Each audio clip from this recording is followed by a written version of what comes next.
I am really excited for you to listen to this week's episode, but I felt like this one needed a little intro before we just dive in. So, you've probably noticed that I've been doing more interviews with students and clients of mine here on the podcast, and they've been received really well. So, I'm going to keep doing lots more of them. But with these conversations, I really want to show all aspects of what recovery looks like. So today you're going to hear from Kirsty. Kirsty is a Panic to Peace student of mine who has struggled with anxiety, panic, and agoraphobia for 30 years. And this conversation really helps to emphasize how important it is to remember that the recovery journey is a journey. There aren't quick fixes and there aren't magical solutions.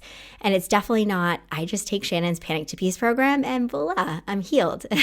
Although some students finish the program and quickly claim that recovery title, it's not the norm. And that's because we're human and we're talking about undoing years, sometimes even decades, of unhealthy habits and behaviors and learning new ones. And we're also learning how to have a healthy relationship with ourselves in the process. And all of this takes dedication, time, and practice. So if you've been struggling for years or even decades like Kirsty, I want you to be gentle with yourself. And if recovery feels like it's happening slowly and maybe way too slowly, I want you to know that this is okay. Slow growth and healing is the best kind. It's what actually sticks and lasts. So give yourself permission to heal slowly, knowing that the slow growth will pay off immensely. All right, you're going to take so much out of this conversation, so let's dive into the episode. Welcome to a Healthy Push podcast. I'm Shannon Jackson, former anxiety sufferer turned adventure mom and anxiety recovery coach. I struggled with anxiety, panic disorder, and agoraphobia for 15 years.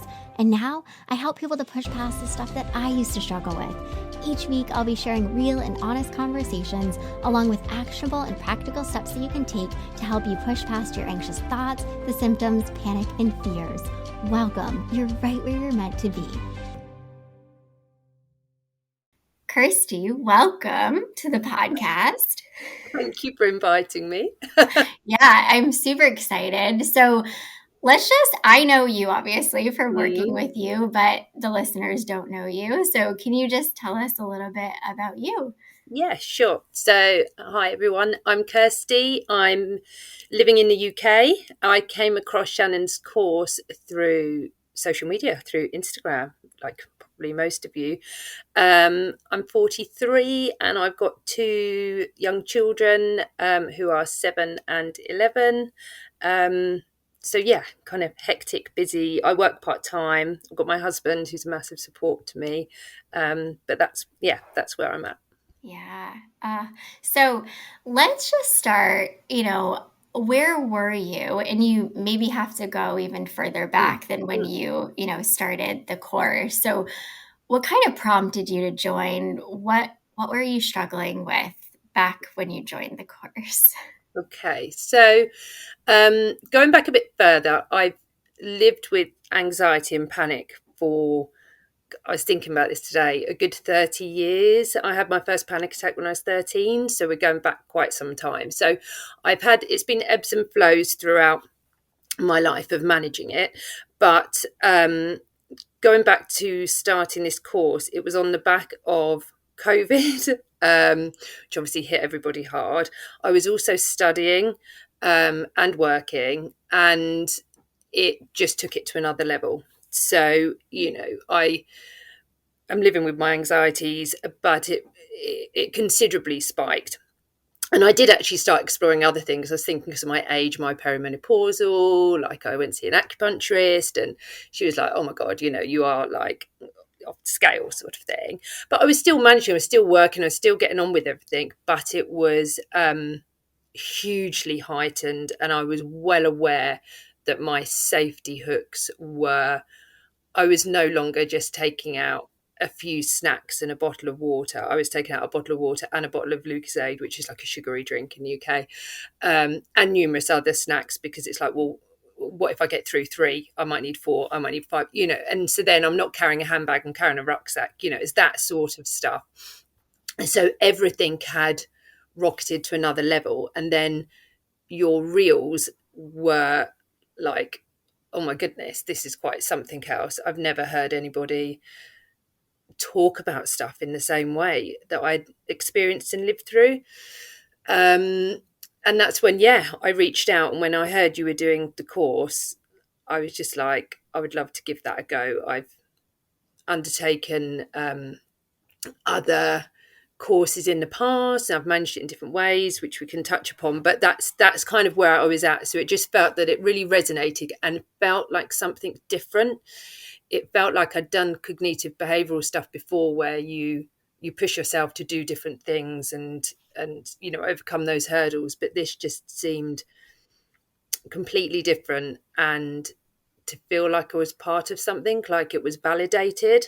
Like, to be honest with you, it was the first time I suddenly actually realised that I have agoraphobia. Nobody had ever really, I'd never been given that term. I just didn't think that that was something, because I go out and about. So I didn't think I could be agoraphobic. I didn't, there's that kind of normal perception it is about the house. Yeah. And as soon as I started exploring it, and yeah, we did the course, then it went from there. Yeah. And that's such a common experience. And it can be really helpful once you start to understand, right? Like, oh, this is a bit of what I'm struggling with. And that validation is huge of, wow, yeah, this is something, and it's not just me, and this is, something that I need to look into. And I'm glad you mentioned the bit about acknowledging like the stress, because obviously you had a lot going on, like you said, the back of COVID, working and going to school, and your mom, and like so much on your plate. So, it kind of made sense why everything ramped up a bit. Can you tell us about what that really looked like? Because I know you said you definitely recognized you had some safety behaviors and a lot of things that you were doing, like to not experience the anxiety and the panic. What did that look like the anxiety and panic you were experiencing? Okay, so I feel like I get on and do everything I need to do. I don't feel like I'm completely restricted, but that's on the basis that I have all of those safety hooks. So my husband's been amazing with that, and our relationship, and kind of separating me and the anxiety somewhat. But I do have that, him on speed dial. I'm okay as long as I've got my phone. I'm okay as long as I've got a snack and a drink. I'm okay because I'm in my car. Like, I know lots of people on your podcast really struggle with driving. And there's another student that I talk to quite a bit about the fact that driving was actually a safe, if I'm in the car I feel okay, because that feels almost like my home. I've got everything I need. I'm okay like that. So driving's not a problem for me. But there'd be times that if my husband was away with work and I'd have to get the kids to school, sometimes it'd be like, no, I can't walk them, I need to go by car, because then I know that I'm just a distance on a drive from dropping them off to getting them in the car. When I go to work, same, my car's nearby. All of those things, I knew what I was doing. And then it was getting to another level where my office is on, say, the third floor. And if I wanted to go to the vending machine, I'd suddenly find myself not even being able to go down that far without suddenly thinking, well, what if I need a water and whatnot? And I was like, this is getting too much. This is ridiculous. I've worked in this building for years before COVID, and, I can't. So it just felt like my chest was constricted the whole time. So where I would normally be, oh, it's okay, my phone's in the house, I'd be like, where is it? I can't, I have to have it on. It was getting like that constantly. So I could go into town and I could go to places, but for me, it always stems from like being on my own. Because when I had that first panic attack when I was very young, I was with my brother, but I kind of blacked out, and it was all, so it's always been about being on my own. Um, and so the thought of kind of walking into the fields on my own or being away from stuff was just like, no, that's not. And then I would say to myself, but that doesn't matter because I don't have to go into the fields, do I? I don't have to do that. So it would be, oh, no, that's all right. We won't go for a walk. I'll do it at the weekend when we do it as a family, because that's a nice thing to do as a family. So I would always, and when I first came onto the course, one of the things I sort of said is, my son's now 11, and there had been an occasion where we've been walking through some fields near us, and being remote is something I worry about. And I was just like, oh no, I've got to go, I've got to go, I've got to go. And my husband was like, you're fine, you're fine, you're fine. I said, no, I've got to go, I've got to go. And I just ran across this field. And then my son came after me. I was like, and suddenly I'd hit it like, oh, I'm okay, I'm in my safe spot sort of thing. And I just thought, it's not that I want to hide away from ever having those struggles as they get older to say that, but I don't want to be in that position where I'm making excuses and saying, oh, maybe we'll stop and have a hot chocolate and not walk that bit further. I just want to be able to go, yeah, sure. Oh, you want to go that way? Yeah, okay, let's do that. Yeah. And that's still my aim. I'm not there yet. Yeah. I'm so glad you talked about all that, because it really gives people listening, right, this, okay, I am not alone. This, and the feelings can be so hard, and the thoughts, it's almost, I know we've had similar journeys, that the thoughts are almost worse, that it's yeah. it's always with me. I'm always cycling through, what if I'm not going to be okay? And, not being okay being alone, and not really trusting, if I feel something, that I'm going to be okay. And I know you starting to work through some of that stuff was obviously challenging. So can you just talk to us about where did you start? When you started taking the course, what did this look like to start saying, okay, I've got to start to go at some of this stuff and do it differently? Yeah, I think when we were working through the workbook, I think it was really reassuring to feel like it felt achievable. It felt manageable. It felt like okay, I can get there, and I know I've overcome some stuff in the past. And I think it's certain things that you've said that have resonated, which is, when you do have those hurdles, you're never going to go all the way back. But one of the biggest things I think you said in kind of getting started was you will experience anxiety. I think I spent most of 20 odd years putting everything in place so that I would go and do these hurdles. So, for example, I don't know, going into town, or getting the train to London. That's quite a big thing for me, because there's periods of time where the train doesn't stop, and not if I need to get off, sort of thing. And I would always build myself up into those situations to be like, okay, yeah, I can do this. It's not going to happen because I've got all of these things in place, so I'm not going to panic. And you just turned it on its head, and we're like, no, you will. You probably, your likelihood is you're going to get on, and you are going to experience uncomfortableness, but that's normal and that's okay. And I think that was a starting point for me for thinking, oh, okay, that's one way I'd been so it's these obvious tips you were giving. So it was small things. Like one thing I remember that I've spoken to you about before was going swimming's a big thing. I like it. But I feel like, okay, I can't escape quickly in my swimsuit. I'm in a pool. Everything's in the locker. I'm not near my phone. I'm not near my snacks, all of these sorts of things. So that was a big first step of kind of planning it. And then I booked an aqua class, and I went along, and I didn't know anybody. But we'd spoken about this before, that would phase a lot of people. And that part wasn't bothering me. I was just thinking, what if I freak out? If I get lightheaded, what am I in there? What do I say? So I did do it, but equally in small steps. So I kind of took my snacks and things with me. I put my towel on the side with my Lucozade. But I said to myself, that's enough. You leave your phone in the locker, so if you feel like you're going to pass out, you've got that on the side, and you're not going to drink it because it's about dare I say, it's about 3 months old or something, it's never been drunk.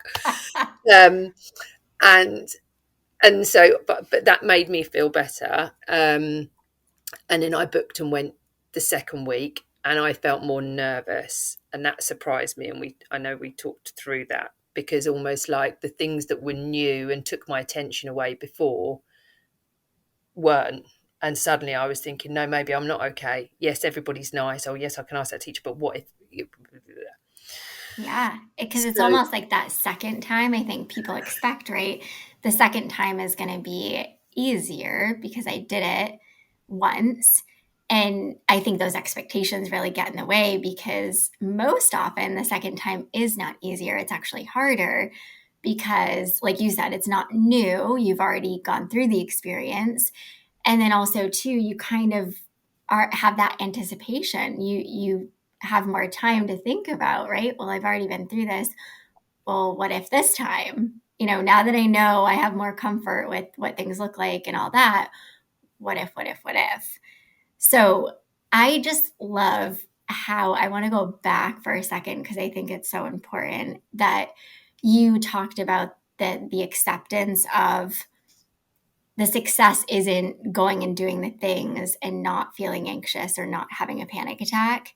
Because I yeah. think so much of it, right, is this resistance, Mm, this I can't feel anxious, no. I can't have a panic attack, that's not going to happen. And, talk about unrealistic expectations, right? When you give yourself the permission to actually say, I can feel anxious, I can panic, that's okay. Mm, That's huge in and of itself. I always say so much of the journey is acceptance, like acceptance of just letting anxiety be there, acceptance mm, of it being a part of your struggle right now. Like there's so many layers of acceptance that you have to go through. And, I think when you really started to approach it differently in the sense of, oh, okay, I can feel anxious, I can have all these thoughts. Because I remember like the second time you were like, but Shannon, the second time that I went swimming, it was almost worse because I had yeah. more thoughts. And I was like, okay, that's cool. Like we don't need to do anything with that. That's kind of to be expected. I mean, going into it thinking, okay, like I did it once, this I had it under my belt and like this time is gonna be a breeze. I mean, come on, you're often going to feel more and have more thoughts and like that's just your opportunity to practice more acceptance. Mm, Okay, like you said, I have this stuff in my locker. I can get out of the pool, I can go access things, these stories, these things that I'm telling myself, like all the fighting that I'm doing, it's like not, it's just causing more resistance, more anxiety. it is, but it was so refreshing to hear you say that, because I, it's so like it is so obvious, but then in so many ways, you do something, can you overcome it, and then you think, oh yeah, I've done that. So almost like I think I went back, kind of really looking forward to this lesson, thinking, okay, this is good, this is something I can do, and suddenly I'm like, oh, maybe I could do this like every week. And then suddenly I felt nervous, and I was just like, oh no, this wasn't meant to happen. Oh no, I was meant to be all right with this. That's Mm, really annoying. So we're still in that. And so when I spoke to you, it was really enlightening to kind of go, oh no, okay, yeah, because it's still obviously still brewing, and it's still settling, and it's all still going around, and that's still part of the journey of acceptance. And I think that's the biggest thing for me, yeah, is going into those situations with that awareness now that it's going to arise, and that's okay. And things like what I've noticed I do is like, now if like I'm walking along sometimes like in the fields, I can hear myself questioning. I'm questioning myself, and then I realize I'm just not breathing, and then I'm starting to get more panicky, and then I can feel my sweat, like hands sweating, and feel myself getting like a bit lightheaded. And I'm like, because I'm not actually breathe, you know. And so as soon as I just for a moment breathe, and sometimes I might like have a bit of my snack bar or something, then it's kind of like, oh yeah, you're back in your room. Yeah, yeah. it's fine. And it's like I'm being aware of how I'm responding, which is I'm getting like this and these thoughts, and I just never noticed that enough before. I never noticed. And so when my hands get sweaty, I remember I can walk along kind of going, yep, they're just sweating. That's part of the thing. It's how my body's reacting. Doesn't mean anything. Let's just keep going. And I'm Yeah. trying now to, and I did it the other day, trying now to, like, when it comes up, it's like, okay, I'm going to have this discussion with myself. Yeah, I'm really not comfortable, really, really not comfortable. But I kind of make my legs keep going. So it's almost like kind of like an, yeah, to just be Yeah. like, keep going, because then I'll be more into it. And then it'll be like, see, I've kind of, Yeah. and that's I easier mean, said than done. oh yeah, yeah. But that awareness, like you said, is so important because often we're just on autopilot and we don't even acknowledge, gosh, I'm really fighting this. Like Mm, I'm not just allowing myself to acknowledge what I'm thinking, how I'm feeling, and just like letting it be rather than, oh my gosh, my palms are sweaty. Oh my gosh, I feel lightheaded. Oh my gosh, what if something happens? It's like, okay. Instead, just, yeah, my palms are sweaty. I feel a little lightheaded. That's okay. yeah. So I know working through the course, you started like, what are some of these behaviors that I can start to, reel back and not rely on some of these things so much. And, you started taking more walks into the field and, you know, you also went on a hike. And I want to talk about that because that, like, something really good came of that. So, do you mind just sharing, like, what did Yeah. that look like? Yeah, yeah.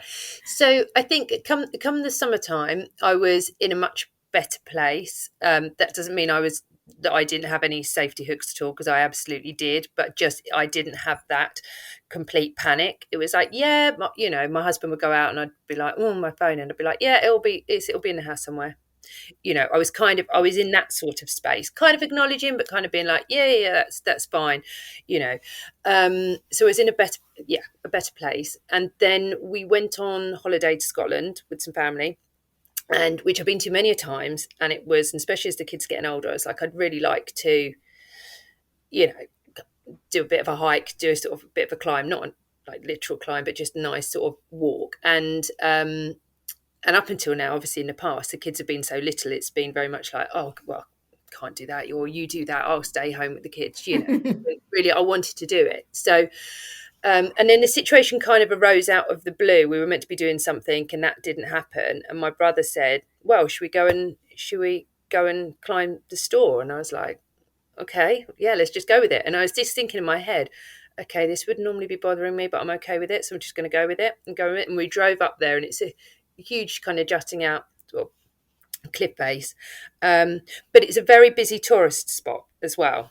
So once we were there were quite a lot of people there, and that's good for me. I don't mind that too much. Not in a shopping centre, but in somewhere like that, I felt like, okay, it's not completely remote, but nonetheless, I would not have considered that a year ago or any time before. It just wouldn't have been a thing. I just wouldn't have even gone there, because there'd be no way I could have sort of said, oh, we'll do a little bit and come back. Like, you go there to get to this peak. And so we just started, and it was a really lovely day, and we were hiking, and my daughter's got a little bunny, and she's, trying to pretend to be a goat, and we're all just like having a really good time. And we kept going up, and I was just, in my head, I kept thinking, this is mad, like, I'm actually climbing, like, oh my goodness, like, we're a good half an hour away from, I can see the coaches at the bottom, oh my goodness. And I think part of me still had some safety hooks, if I'm honest, which is, there were quite a lot of people about, so I sort of thought, well, if anything happened and I couldn't get off here, like, there's loads of people about, like, I kind of had that. But I think I was just it felt so freeing, because it's so remote, it's so spectacular. And I was with the family. So there were those certain things, but it was a game changer. I mean, your course was a game changer for that, because there's just and I think watching your reels on hikes as well, because that is something I kind of, being in a remote place is the pinnacle for me of where I want to be able to get to, was massive. And we went all the way to the top. Even my brother and sister-in-law kind of left us, like, shy about an hour of the peak, and the four of us carried on going up, and we took photographs at the top, and we're just like, we're at the top. And I know my husband would have, if I'd said like I need to turn back, he would have, he'd have been fine. He'd supported me, but he would have been gutted at the same time. And it was lovely to kind of think I could give him that. Like we all did that. We all Mm. had that moment. So it was, yeah, it was just massive. I think I was so got into it, loved it. I was like, I'm doing it, I'm doing it, I'm doing it, so I can keep doing it. I'm here. I'm already an hour from like the bottom. I can keep doing it. So that was huge. That was huge. And then a few days later, we did another mountain which we could see from our cottage, and we did it just the four of us. It was much more remote. There was no one around, and I was a lot more questioning of myself. But we hiked for a good 2 hours or more, and the kids did really well. And I did kind of wobble a bit, and then I kept going. And then I was like, do you know what? It's getting a bit too much to get to the peak, and I didn't. But I tried to sort of say to myself, crikey, you wouldn't have done store, and then you wouldn't have even considered this because it was so remote. Yeah.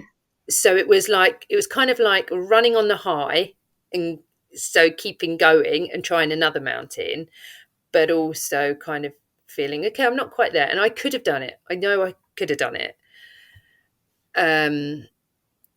So I had that whole battle going on with myself. But yeah, it But was. I think you did such a beautiful job of recognizing in that moment, right? Like, this is something that I would have never Yeah, even considered doing months ago.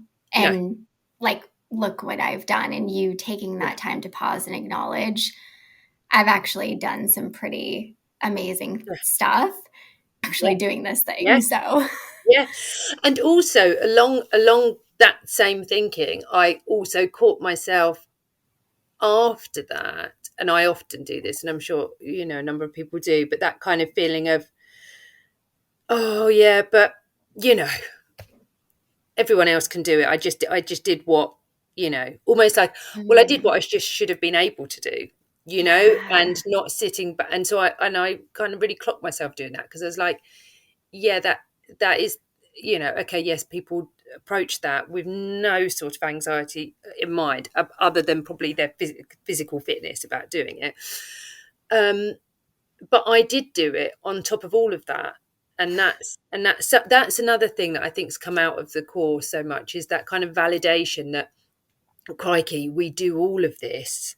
We live our lives as having relationships, working, having kids, having all different responsibilities depending on where you are in your life. And we do that and manage pretty much constant fear about these things, and not to underestimate that when we do achieve it, to almost like, oh, tick, well, I should have been able to do that anyway, so let's not praise ourselves enough. And actually, yeah. and I tried to, and before I came on the call, I was looking back, kind of having a notebook of making sure I note down things like that, whether it is just getting into town and going into the shops, or whatever it is, to kind of acknowledge that that's a huge achievement. Because I think we do swing between, well, I should just be able to do that anyway, so that's where I should be at now, so Oh, yeah.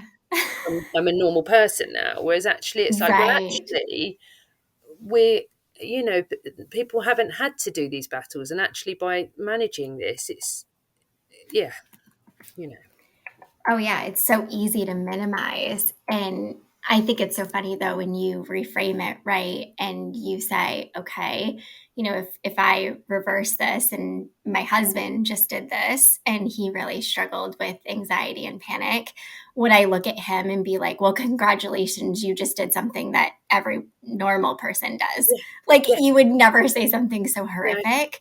no, But these things that we tell ourselves, it's like, whoa, is so yeah, damaging. And we put the blame a lot on anxiety, but it's really like what we tell ourselves, this relationship that we have with ourselves, that really makes things a lot harder than they have yeah, to be.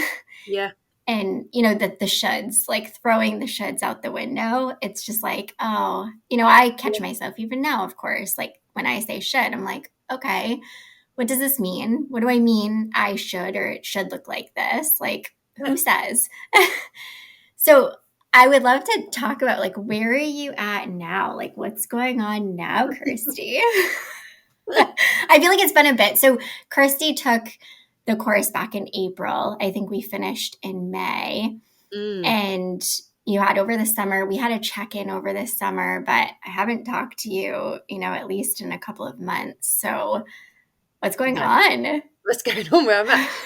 Good. Well, highs and lows. So we had the kind of, as we were saying at the start, again, something that I've not acknowledged is, you can't go backwards. You can only take small steps back because of everything we've learned. So I think that I still regularly listen to your podcasts and watch your reels, because it continually embeds stuff, and we just forget, don't we? And it's like, yep, of course, I must remember that. So I do that to kind of remind myself and check in where I'm at in managing stuff. So I feel like, if I'm honest, in the last sort of 3 weeks, I've had a bit of a dip again, and I've been quite tight-chested and a little bit anxious. And I think sometimes that's me not doing the self-care. So that's me having been busy, not having kind of taken that space. And so I was aware of that. And so I kind of just was checking in to give myself some time, which is doing a bit of meditation, doing a bit of yoga, just doing a bit of exercise at home, just a half an hour, a couple of times a week, just anything to just give me that bit of breathing space that always gets me in a better place. And then funny enough, like today I went out for a long walk with a friend, and we've had really bad weather here, and she was like, oh, maybe we should just go for a cup of tea. And my immediate reaction was like, oh yeah, that would be nice. And then this morning I messaged her and said, look, weather's looking really great, we should go out. And I nearly sort of said, but I'm happy to do a cup of tea as well. And I thought, no, let's get out. And we did. And, as we're walking, I was thinking in my head, oh, we're a bit far, how am I feeling, blah, blah, blah. But like I said earlier, just kept on walking and kept on going with it. So how I'm looking now is I definitely take out less snacks and don't take out any water bottles.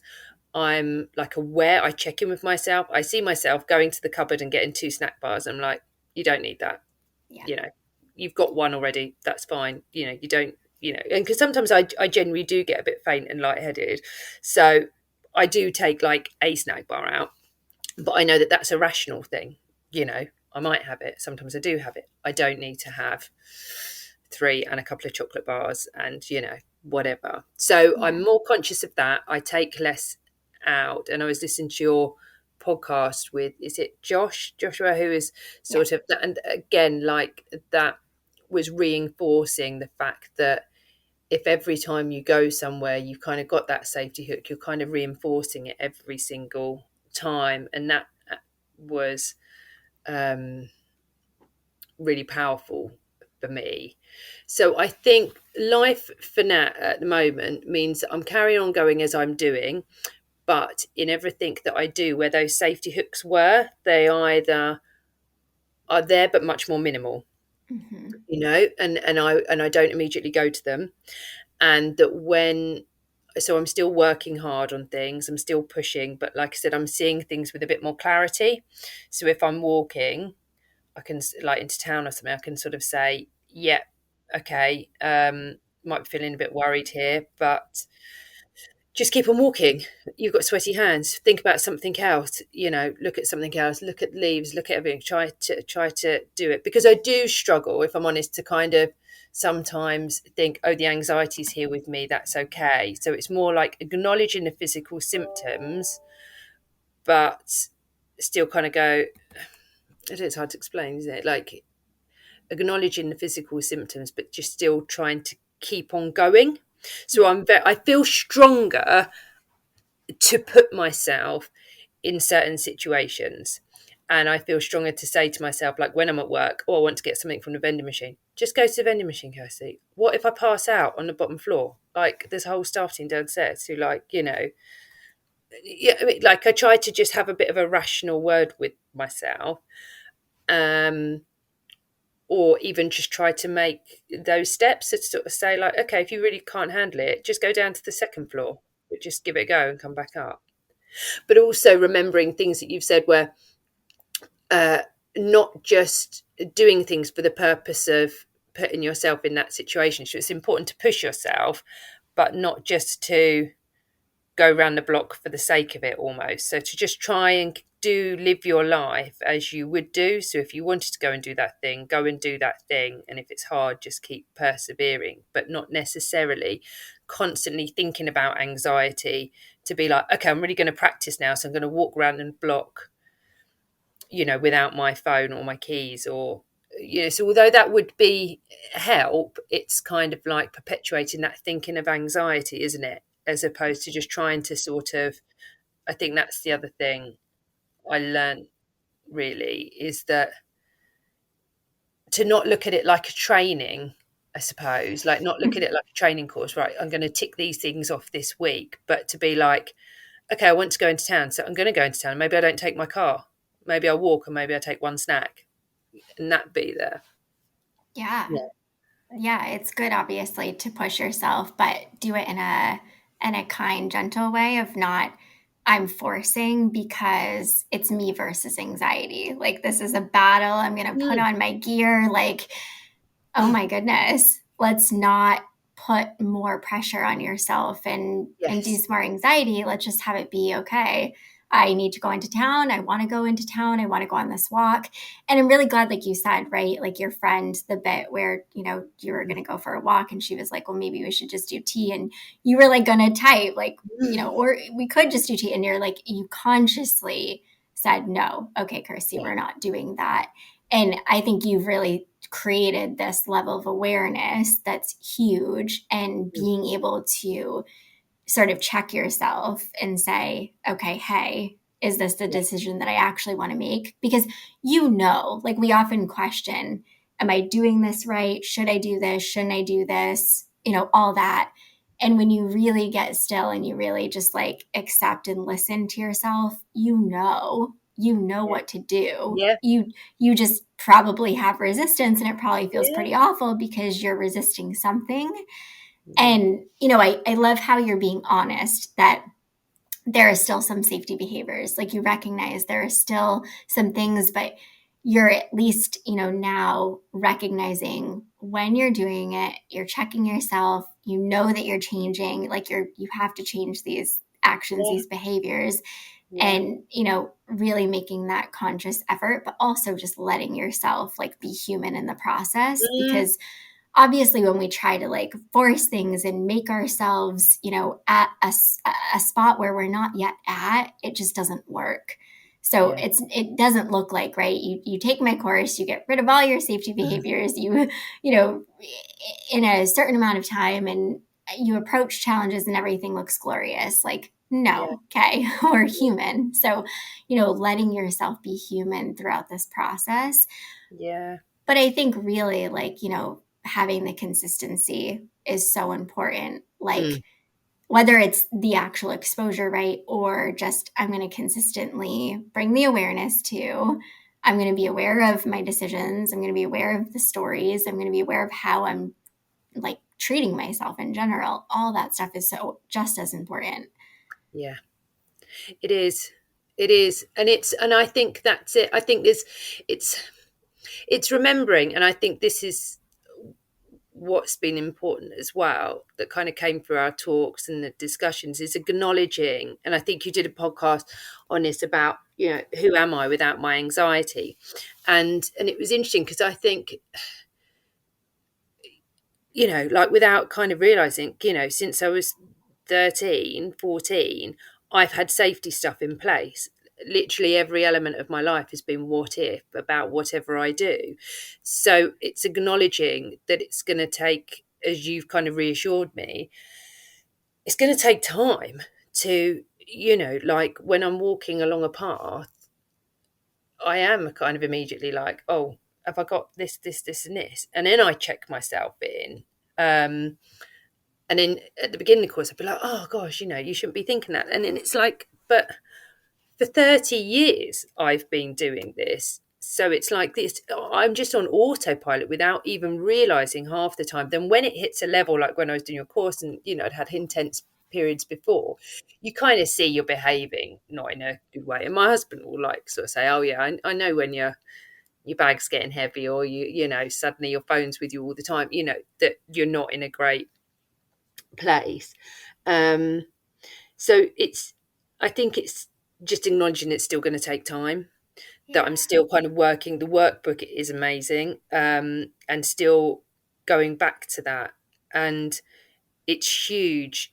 Like I remember the first time we did the live session, and I was actually visiting my mum and dad, which was weird because that's where it all happened. So it's kind of like it was kind of emotional, I suppose. Anyway, to be doing the course there, and just being so teary because I just thought, gosh, I've never been in a forum and in an environment where people feel the same about stuff. You know, like I kind of get, like I might not have the driving anxiety, or I might not have other worries about something else, and it's the same as others about my sort of hang-ups. But to be in that situation where people know that extreme panic and what can feel so normal to other people and so restrictive, and people don't really see it because for lots of people they are living their lives, they have got kids or they are going to work, so it's very easy to hide.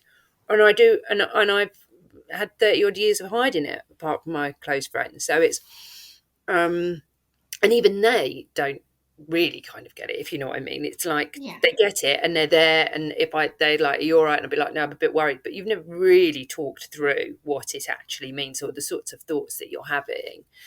um so that was huge, you know. I think for Yeah. me in itself was like, okay, and then knowing that it was actually agoraphobia and it's a thing. And I remember my talking to my mum about it, and my mum going, "Well, so that's it?" And I was like, "Yeah." And she's like, like when I first had it, no one had we'd never even really heard of the term panic attack. It's just like crazy. So yeah, it's been a long journey. um and yeah, as I said in the feedback, it's like been a game changer. So, but it's still a journey. And Yeah. And I'm so glad you recognize that, right? That this has been 30 years of learned behavior, and, the things that served us when we were 13, 14, 15, were probably helpful back then. And now they're not so helpful. And yeah, your brain's a muscle. You have to teach it just like anything else. And it's not something that's going to happen overnight. And, really focusing on the action rather than the outcome. Like, yeah, yes, obviously, you want to not have this really hard relationship with anxiety. You don't want to have the panic attacks. You don't want to feel scared all the time. You'll get there, but you're not going to get there by trying to force it and yeah, to try to, fast forward your way through life. And this is why I talk so much about the importance. You got to live while mm, you're healing, and you can't force it. And you have to recognize a lot of the actions, behaviors, the stories, the relationship you've had with yourself hasn't been super healthy no, for a long time. So it's going to take a little bit of time. And I think you've learned a lot about being more gentle with yourself mm, and giving yourself permission for things to just look however they do without them mm, meaning things about you or your journey, or yeah, it's been beautiful to see the things that you've done and, the progress that you've made. But it's just so special to hear you say things like, you know, my progress, I now know that mm, just because I have a rough day or a panic mm, attack, that I didn't take 10 steps back, that like yeah, I know what I need to keep doing, and I'm just going to keep doing it, and I'm yeah, going to get there. So yeah, I think, just a reminder for you and for everyone listening, like, you want to get there, you want to heal, you don't want to struggle with this stuff every day. Yes, that makes sense, but you're not going to force it. You're not going to, magically fix it overnight. mm, But if you focus on the action, the small steps, mm, the consistent, healthy action, that's going to get you there. And while you're doing it, you can actually enjoy your life a little in the process. yeah, yeah. This is it. It is. It is about enjoying it, and I think that's the thing. Like when you're in those situations as well, it's like for me, like being in the fields and stuff. It's like, oh my god, like I'm enjoying this. What am I doing? Like, why am I? question. And it's a field I go into all the time, and I've been here before. But I'm able to see and kind of go, yeah, but remember, you've had some disturbed nights recently. You've had busy stuff at work. It's kind of stepping out, and as opposed to kind of thinking, oh, here we go, catastrophizing, kind of going, okay, but we have been here before. And like you've often said, we've got through it. I mean, that's the most powerful thing when you talk about it. It's like, oh my God, we do it and we get through it every time. And it is us who gets us through it. And the amount of times I think I've spoken to my husband on the phone, and then I think, he's in the middle of work or something, he's doing something else and he's talking to me. But it's me who's getting through it wherever I am or whatever I was worried about. It is me. And that's been huge as well, kind of thinking, okay, yeah, I might be on the phone, or I might have done this, or I might have sat down for a minute and whatever. But I'm the one who's got through it. And so to acknowledge that and build upon that strength and celebrate those wins, as you often say, it's like it really is that, and it's kind of working on that. So I kind of always go back to your little nuggets and things, which is why your reels are so good, and they just crack me up when it's like the two different voices going on, because I'm like, that's so me, like, yeah, as everyone always says. And that's what's really lovely is you see everybody else's comments sort of going, oh my God, it's like you're talking to me, or you've actually videoed me, and it's like, yes, it's so true. And that's really lovely, to see that there's then people who are like, oh, I was there and now I'm here, and other people who are like, I'm so in that's exactly where I'm at today. And that's really, it's just so heartening. It's powerful. Well, I am so proud of you. I'm so proud of you for all the progress, just all the growth that you've had. And it's been awesome. And I love that you were willing to come on and share your story, because I know that obviously it's scary and it can be anxiety producing in and of itself. But it's so good for people to hear that, it is a journey, and, there's no magic fix solution. Like, my course obviously can be immensely helpful.